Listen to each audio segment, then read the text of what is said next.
Several terrorist attacks or bomb blasts took place in India in the years 2006 to 2008. This series of attacks started in July 2006, when bomb blasts took place in local trains in Mumbai. Soon after, in September 2006, 4 bomb explosions occurred in Malegaon. In both the above blasts, the perpetrators were traced to Islamic terrorist organizations. The year 2008 started with a blast on 1st January in the CRPF camp at Rampur.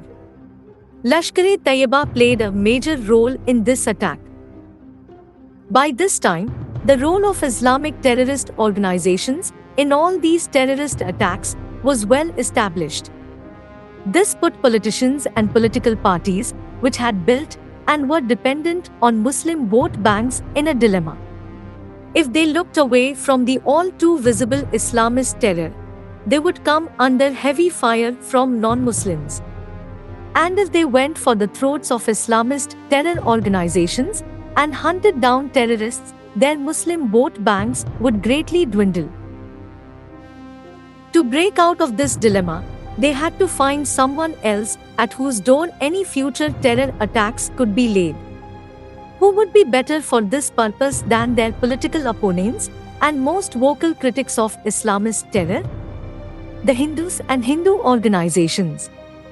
So, they invented a counter-narrative with a catchy title, Saffron Terror.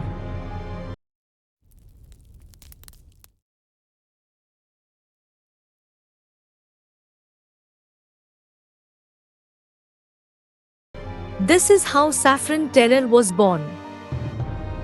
Over the last 2 weeks, we have been posting videos on the birth of the Saffron Terror narrative and how to support that narrative with confessions by the alleged Saffron terrorists. Colonel Purohit, Sadhvi Pragya Singh, and several others were tortured by the Maharashtra ATS. Both Colonel Purohit and Sadhvi Pragya Singh continue to suffer from irrecoverable physical damages inflicted on them by their torturers. It is Mr. R.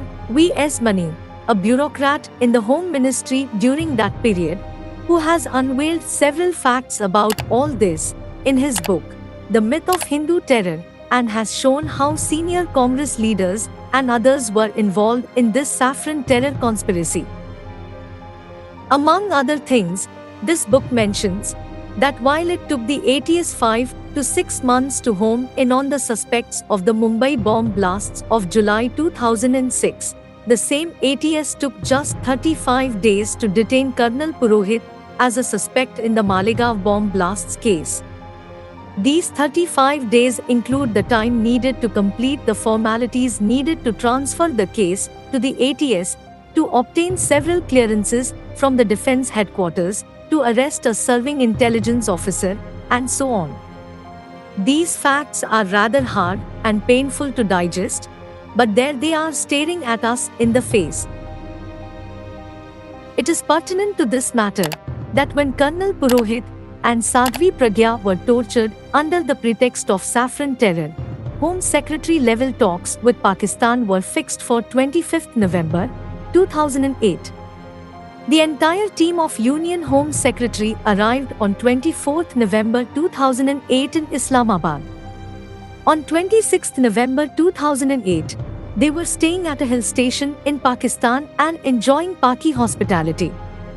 Was it just a mere coincidence that Pakistan had managed to keep the Union Home Secretary, the Joint Secretary, the Director, Internal Security, besides others, engaged at a hill station in Pakistan when terror attacks were launched in Mumbai? Suspiciously, soon thereafter, on 2nd December 2008, a Pakistani news channel claimed that the 26/11's plan was a child of Hindu Zionists and Western Zionists. देखिए, आप तस्वीरें देखिए, वो terrorist जिसको ये दिखा रहे हैं कि ये हाथ में मशीन गन लेकर होटल में फायरिंग कर रहा है, उसने अपने हाथ में हिंदू जायनिस्ट का सैफरॉन बैंड पहना हुआ है। मुसलमान ये बैंड नहीं पहनते। The icing on the cake of this heinous conspiracy was the then Chief Minister, Mr. Vilasrao Deshmukh, visiting the 26/11's location a few days later, accompanied by film producers. The idea, it seems, was to permanently imprint on people's mind the lie that 26/11 was an act of saffron terror by making a Bollywood film on it. But that did not happen, as ASI and an army veteran Tukaram Ombale took 40 bullets to capture alive Ajmal Kasab and gave up only when Kasab was taken into custody. Without this sacrifice of ASI Ombale, the saffron terror conspiracy would have never got unveiled. The entire country is indebted to ASI Ombale. Our salute to his memory.